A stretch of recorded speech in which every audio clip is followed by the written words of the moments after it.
Halo, apa kabar? Ngobrol lagi bersama dengan Bung Rocky. Bung Rocky ini PDIP makin menarik ini kalau kita amati. Baru aja kemarin itu Marwar Sirait ya. Ini memang orang yang faksi yang dekat dengan Pak Jokowi itu mengundurkan diri secara resmi dari PDIP begitu, dan dia menyatakan bahwa dia akan mengikuti jalannya Pak Jokowi karena kata dia jalannya Pak Jokowi itu terbukti benar karena nah ini yang saya kira perlu kita kritisi karena katanya berdasarkan survei kan tingkat kepuasan orang terhadap Pak Jokowi itu 70-80% dan PDIP kelihatannya ya tidak mempersoalkan dan tidak juga memberati ya dipersilakan untuk pergi gitu. Nah, sementara Puan ini saya kira juga menarik karena ini Puan kalau media menyebutnya Puan keceplosan itu bahasanya media. Saya nggak tahu kenapa disebut keceplosan bahwa dia mengakui memang sudah ada pembicaraan-pembicaraan dengan 01 timnya Amin itu baik secara informal informal maupun formal untuk menghadapi putaran kedua. Iya, ya Marwar tentu dari 2-3 tahun lalu kita tahu bahwa dia Hmm, nggak cocok lagi dengan PDIP sebetulnya. Jadi dia terlambat sebetulnya untuk ya. mundur dari PDIP. Dan bagi PDIP silahkan aja karena PDIP menganggap ya udah emang nggak mungkin ditahan, itu nggak ada gunanya juga menahan tuh. Tapi oke, itu pilihan si Marwar untuk memilih bersama-sama dengan Jokowi itu, entah dalam upaya untuk menempel potensi baru di 02. Jadi bukan soal Jokowi sebetulnya, tapi Hmm, potensi kemenangan Prabowo ya oke lah itu. Biasa kita tahu lah cara berpikir politisi itu. hmm, Walaupun dulu Marwara dianggap sebagai politisi muda yang berupaya untuk menghasilkan ide perubahan. Tapi karena dia bergabung dengan Jokowi, lalu dia jadi polisi tua juga idenya kan, karena hmm, hmm. menginginkan keberlanjutan. Tapi oke, itu soal internal PDIP. Demikian juga soal Puan yang kita tahu bahwa Puan ya berupaya untuk siksa, jadi semacam moderasi antara Ibu Hmm. Mega dan Pak Jokowi itu. Ya, Tapi kelihatannya tidak mungkin lagi ditahan posisi Puan untuk terus menjadi moderate di situ kan. ya. Hmm, Lama-lama dia jadi dari moderate jadi mediocre juga tuh. hmm, Dan kalau memang ada tekanan publik untuk memulai semacam kubu bersama, maka Puan yang mesti ucapin itu kan. hmm, Karena Puan yang punya profil politik di situ, kapasitas politik untuk jadi semacam juru bicara kalau terjadi semacam ya koalisi yang tanpa nama hmm, untuk sementara antara Amin dan PDIP, karena ada semacam common enemy gitu di situ. hmm. Jadi sebetulnya bagi mereka ya karena dua-duanya potensi dicurangi, maka dia bersekutu dulu kan. Hmm. Itu aja sebetulnya sementara kalau lihat gerak-gerik politik PDIP melalui Puan Maharani. Ya, ya. Kalau Ara ini kan memang sebenarnya sudah lama ya. Kita nggak tahu waktu itu kan apa yang terjadi karena dia sebenarnya kan sempat pada periode pertama sudah menggunakan baju putih itu sudah mau dilantik jadi menteri tapi kemudian batalkan dan itu kita dengar bahwa Ibu Megawati tidak berkenan soal itu dan tapi kalau mungkin ini kita penting juga yang memberikan gambaran pada Gen Z dan milenial gitu berkaitan dengan fusi partai politik kan dia ini memang bukan faksi GMNI ya, faksi GMKI ya gitu karena Ya. dia bukan faksinya nasionalis tapi faksi Kristen Partai Kristen Indonesia gitu. Jadi ya memang dia ini bukan bukan bukan mainstreamnya lah di PDIP gitu. Iya, ayahnya Pak siapa Sabam, namanya, Pak Sabam, Pak Pak Sawam Sabam Sirait itu. ya. Hmm, Ya, itu senior PDIP yang dekat dengan Mega dan menjadi pengasuh politik Mega. Tapi setelah lompat ke Marwar itu kelihatannya tidak sempurna itu hmm, pewarisan sejarah hmm, itu. Dan Marwar dipromosikan dulu sebagai wakil anak muda, tetapi tidak cukup punya ide tentang politik alternatif di PDIP kan. Karena itu ya Marwar artinya tertinggal sebetulnya. Jadi sebenarnya persaingan-persaingan antara faksi di situ, antara kaum nasionalis dan kaum Kristen atau yang basisnya agama itu kan hmm, Partai Katolik Indonesia hmm, dan Partai Kristen Indonesia tuh. hmm. Dan basis itu yang kemudian yang mencoba untuk punya arti di situ, punya makna. Tetapi yang dominan di situ kan GMNI kan, Ya, Gerakan Mahasiswa mahasiswa. Nasional yang Hmm, hmm, yang punya punya sejarah lebih panjang dengan Presiden hmm. Jokowi. Jadi kita tetap lihat bagaimana fusi partai di tahun berapa itu, tahun Tahun 70-an itu 73 ya. dipaksakan sebetulnya oleh Pak Harto hanya untuk mengefisienkan politik. Nah, efisiensi itu menjadi inefisien ketika terjadi reformasi. Marwara akhirnya mesti terima fakta bahwa dia bukan seseorang yang mampu untuk mewakili kepentingan anak muda di dalam partai itu, karena dasarnya bukan soal anak muda di situ pada waktu itu. Dasarnya adalah Soekarnois apa bukan, nasionalis atau bukan tuh. Hmm. Jadi saya kira itu latarnya. Tapi oke, itu pilihan politik Sir Marwara, dan orang akan pelajari itu apakah Marwara dijanjikan satu potensi portofolio di kabinet Prabowo nanti. Saya kira itu ya Marwar sendiri yang tahu apa yang dia rencanakan dan apa yang ditawarkan pada dia oleh Pak Jokowi. Ya, sebenarnya ini menurut saya nggak terlampau apa ya, nggak terlampau genuine sebenarnya. Kemudian putusan dia pindah ke kemana ke Pak 02 ini ya. Ya, walaupun sebenarnya dia nyebutnya bukan 02, dia menyebutnya jalannya Pak Jokowi. Nah, yang kayak itu mungkin dia lebih tepat menyebutnya seperti itu, karena sempat kan sebelumnya dia juga mendukung Ganjar gitu. Bahkan dia membuat sahabat Ganjar gitu, dan kita ingat pada waktu itu ketika dia hadir dalam sebuah kampanye yang dia buat forum kampanye untuk Ganjar dan dimuat di Instagramnya Ganjar, tiba-tiba di take down tuh foto-foto itu, dan disitulah kelihatannya mulai arah patah arang, kayaknya udah berat nih gua untuk masuk di lingkungan PDIP gitu.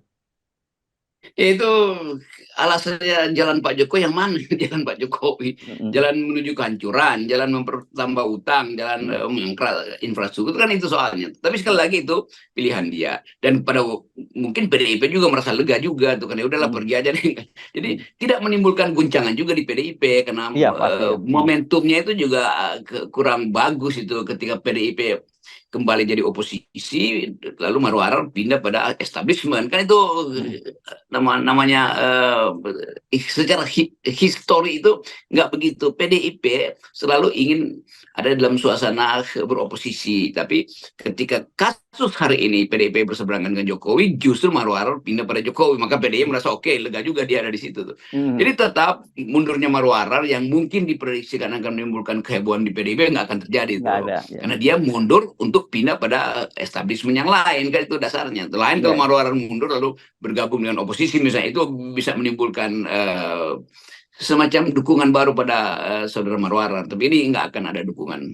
ya ini Menurut prediksi saya itu hal yang ya biasa aja, pada itu ya administrasi untuk mengembalikan kartu anggota aja jadinya kan. ya. Beda dengan mundurnya Marwara ini, beda dengan mundurnya Sri Mulyani, katakanlah begitu ya, Bung Rocky. Itu kalau itu reformasi etis sebetulnya. Nah, Marwara Mm. tidak ada istilah reformasi etis karena dia keluar dari PDIP masuk ke yang lebih buruk lagi, yaitu Ya, ya. sistem establishment Jokowi. Ya, oke. Nah, kalau yang soal 02, 01 dan 02 bergabung itu, kelihatannya kalau kemudian dari pernyataan dari Mbak Puan ini yang disebut keceplosan itu, ini ya semakin sinyal yang sudah boleh bilang final, memang ada terjadi proses itu ya, Bung Rocky. Saya kira itu dalam upaya untuk meminta opini publik, membangun opini publik bahwa Mhm. pemilu ini curang. Ya, Jadi sebetulnya upaya pertemuan-pertemuan setengah kamar antara PDIP dan Amin dengan Anies itu untuk dapat kepastian bahwa publik setuju kalau mereka bergabung untuk mencegah kecurangan. Bahwa di ujungnya tentu ada masalah-masalah lain. Tapi itu minimal yang bisa dilakukan adalah kasih sinyal. Dan itu yang dulu kita usulkan, bikin dong konferensi pers bersama antara Anies dan Puan misalnya, untuk menerangkan pada publik kami bergabung untuk mencegah kecurangan. Jadi untuk kebersihan politik garis startnya mesti sama itu, kira-kira itu. Untuk sementara bagus-bagus saja tuh, walaupun kita tahu bahwa tetap ada persaingan ideologi di situ tuh. Tapi sekali lagi untuk memulai satu upaya memastikan bahwa pemilu ini tidak curang, maka konferensi pers bersama atau manifesto bersama anti kecurangan itu mesti diucapkan paralel dengan pertemuan Puan dan timnya Anies. Jadi Megawati mesti duduk sama-sama misalnya dengan Surya Paloh untuk katakan bahwa kami anti kecurangan. Kalau itu yang terjadi ya itu heboh. Tapi kalau cuma sinyal-sinyal dari Puan ya itu biasa aja lah, karena orang udah tahu cara Puan berpolitik.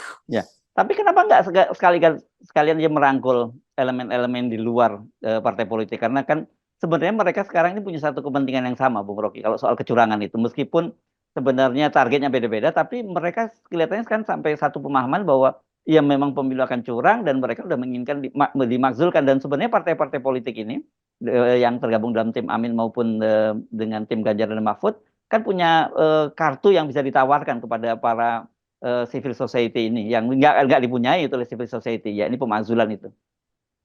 Ya itu intinya kalau dia naikin satu oktav tuntutannya pemaksulan itu bisa civil society memaafkan mereka karena mereka juga dua-duanya curang kan. Ya, Nasdem sama PDIP curang kok pakai 20%, apa bedanya sama Prabowo misalnya kan. Jadi kita mau lihat tuh tuntutan etisnya tuh. Mereka pernah curang pada rakyat. PDIP tidak mau di 0% kan, paling nggak mereka curang pada FNN kira-kira begitu kan. Demikian juga Nasdem nggak mau 0% presidential threshold. Padahal masyarakat sipil menuntut presidensial threshold itu 0 supaya nggak ada kasakusuk seperti yang terjadi hari ini kan. Tapi oke lah kita maafin sementara dengan satu prinsip bahwa mereka ingin menghalangi kecurangan yang lebih berlanjut, yang lebih berbahaya lagi. Gitu. Maka dia mesti datang dengan ide yang lebih dari sekedar pencurangan. Dia mesti datang dengan ide bahwa yang menyebabkan kecurangan itu dan penghalang dari kebersihan politik, dari putih juri ada Jokowi. Jadi mesti disebutkan itu tuh. Nanti kalau dia bilang, ya curang karena KPU begini, karena mobilisasi ASW. Iya, tapi mesti disebutin itu biangnya itu adalah Presiden Jokowi. Kan? Itu yang ditunggu oleh masyarakat sipil. Supaya ada kejujuran baru bahwa mereka mengerti politik akan dicurangi oleh dinasti Jokowi. Ya, saya kira ini ya, kalau mereka bisa menaikkan satu oktav seperti yang Anda sebutkan tadi, dan kemudian bahkan berhasil merangkul civil society, ini kan secara taktis maupun strategis mereka akan diuntungkan loh ya Bung Rocky. Bahkan termasuk secara elektoral mereka juga akan dapat limpahan suara itu. Iya, itu yang akan terjadi kalau dia betul-betul secara total mengatakan kecurangan itu ada penyebabnya. Demokrasi ini ada penghalangnya dan mesti sebutin nama tuh baru BEM itu mengelulukan mereka. Kalau enggak ya dianggap ya lalu cuman konferensi pers untuk kepentingan lo sendiri, bukan untuk kepentingan masyarakat sipil, kan itu dasarnya. Jadi kita udah masuk pada satu era, satu etapa baru. Orang mau lihat nih pemain-pemain ini percaya nggak bahwa rakyat akan memobilisir diri untuk mendukung mereka yang dengan jujur mengatakan bahwa Jokowi adalah penghalang demokrasi. Jadi jangan sampai ide hari ini itu soal pemaksulan kemudian dimoderasi lagi kan. Jadi tetap publik, mahasiswa, masyarakat sipil, kalangan akademisi yang sekarang mulai sadar menganggap bahwa penghalang utama demokrasi, junto penghalang pemilu itu adalah presiden yang namanya Joko Widodo kan. Itu aja.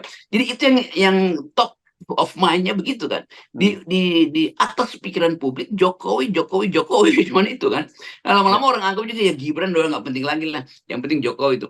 Jadi udah terjadi satu aglomerasi, satu penyimpulan besar, penggabungan dari semua ide itu untuk mengatakan bahwa hanya ada satu pilihan, yaitu maksulkan Jokowi. Kan cuma itu dasarnya tuh. Karena itu orang semacam Faisal Basri, teman-teman yang dari awal menuntut supaya diproses di DPR itu makin lama makin menuntut itu. Jadi jangan sampai tuntutan publik itu jauh lebih tinggi daripada ide koalisi antara Amin dan PDIP hanya untuk mengatakan pemilu harus jujur lah, itu mah standar biasa tuh. Ya. Jadi sebenarnya dua keyword ya Bung Rocky yang saling berhubungan ya. Keyword pertama itu adalah kecurangan, dan karena terjadi kecurangan itu hanya bisa dicegah jika Jokowi dimakzulkan. Kan seperti itu saja kan? Itu sekuensinya begitu kan, logical apa namanya, urut-urutan berpikirnya begitu. Jadi mestinya publik udah tahu tuh Anda mau berhenti di mana, cuma sampai soal kecurangan atau sampai pemaksulan. Itu satu cara berpikir yang utuh, dan kita tahu bahwa itu udah jadi kesepakatan bahwa kecurangan itu penyebabnya adalah seseorang yang saat ini merupakan kader PDIP, apalagi pada PDIP dituntut lebih tinggi lagi, paling enggak dalam minggu ini dicabut dulu kartu anggota Jokowi. Itu tanda bahwa PDIP serius tuh. Jadi saya kira itu yang dimaksudkan oleh teman-teman mahasiswa BEM, bahwa PDIP itu harusnya mengucapkan politik pada tingkat yang maksimal, itu bukan dengan mencicil. Yes, oke. Baik, terima kasih Bung Rocky. Oke. Yes, thank you. Yes. Yep.